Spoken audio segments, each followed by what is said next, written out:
নম্রতার ফল। অনেক অনেক কাল আগের কথা, আরবের এক মরুভূমির ধারে একটি ছোট্ট গ্রাম ছিল। সেই গ্রামে আবদুল্লাহ নামের এক কৃষক বাস করতেন। আবদুল্লাহ ছিলেন অত্যন্ত সহজ সরল এবং বিনয়ী একজন মানুষ। তিনি আল্লাহর প্রতি দৃঢ় বিশ্বাস রাখতেন এবং সর্বদা তার শুকরিয়া আদায় করতেন। তার ক্ষেতগুলো ছিল ছোট, কিন্তু আল্লাহর রহমতে সেগুলোতে প্রচুর ফসল ফলত। আবদুল্লাহ যখনই ফসল তুলতেন তখনই দরিদ্রদের এবং অভাবীদের মাঝে বিতরণ করতেন। তিনি মনে করতেন, আল্লাহ যা কিছু দেন তার একটি অংশ অন্যদেরও প্রাপ্য। একই গ্রামে বাস করতেন খালিদ নামের একজন ধনী ব্যবসায়ী। খালিদের ছিল অনেক ধন সম্পদ, বিস্তীর্ণ ক্ষেত এবং অসংখ্য উট। কিন্তু খালিদ ছিলেন অত্যন্ত অহংকারী এবং গর্বিত। তিনি বিশ্বাস করতেন যে তার সাফল্য কেবল তার নিজস্ব কঠোর পরিশ্রম এবং বুদ্ধির ফল। তিনি প্রায়শই দরিদ্রদের তুচ্ছ তাচ্ছিল্য করতেন এবং কখনোই তাদের সাহায্যে এগিয়ে আসতেন না। তিনি মনে করতেন, যারা দরিদ্র তারা তাদের নিজেদের দোষেই দরিদ্র।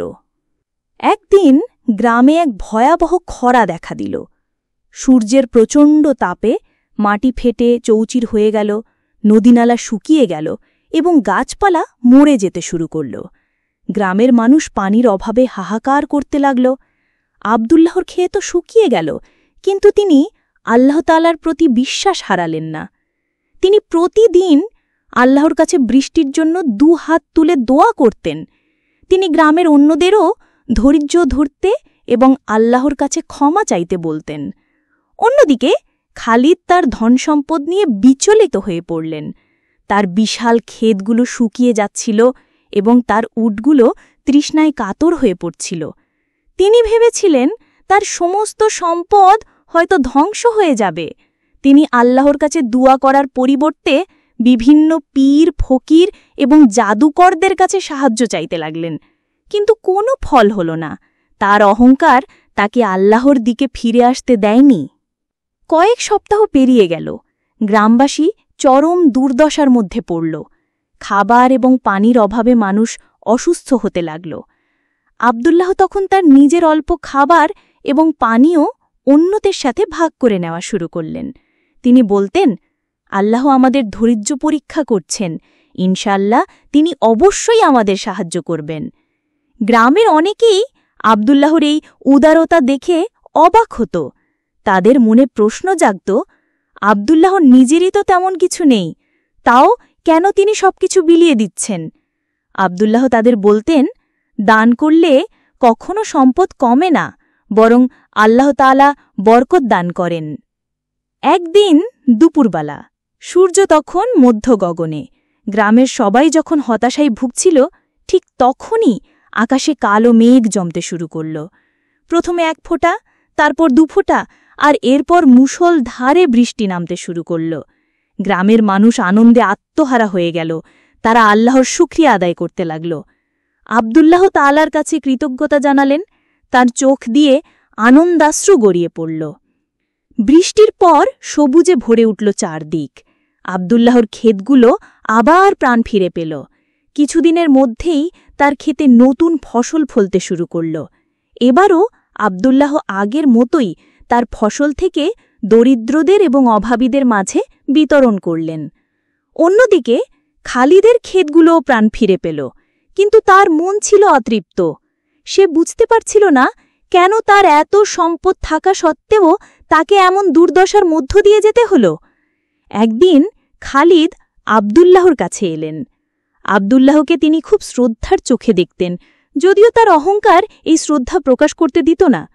খালিদ আবদুল্লাহকে বললেন, ভাই আবদুল্লাহ, আমি বুঝতে পারছি না কেন আল্লাহ তাআলা তোমার মতো একজন সাধারণ কৃষককে এত রহমত দান করলেন, আর আমার মতো একজন ধনী ব্যবসায়ীকে এত কষ্ট দিলেন।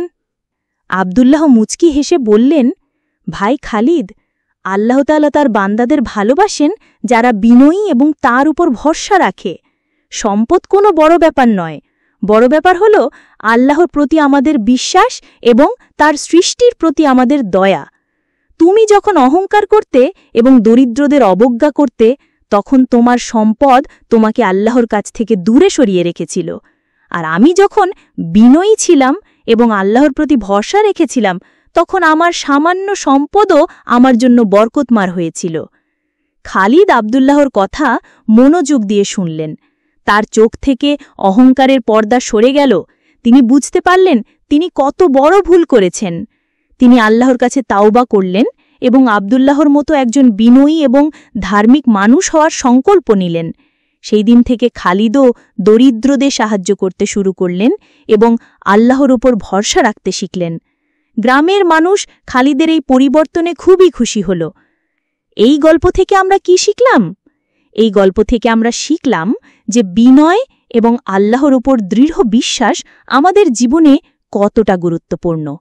অহংকার মানুষকে আল্লাহর রহমত থেকে দূরে সরিয়ে রাখে, আর বিনয় মানুষকে আল্লাহর নৈকট্য দান করে।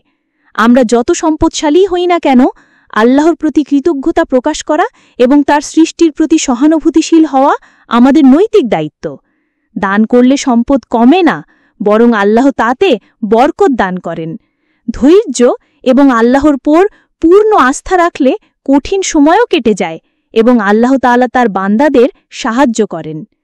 আমাদের আজকের গল্পটি যদি আপনার ভালো লেগে থাকে, তাহলে আমাদের বাংলা অডিও গল্প ইউটিউব চ্যানেলটি সাবস্ক্রাইব করে আমাদের পাশে থাকবেন। ইনশাআল্লাহ আবার নতুন একটি গল্প নিয়ে হাজির হব।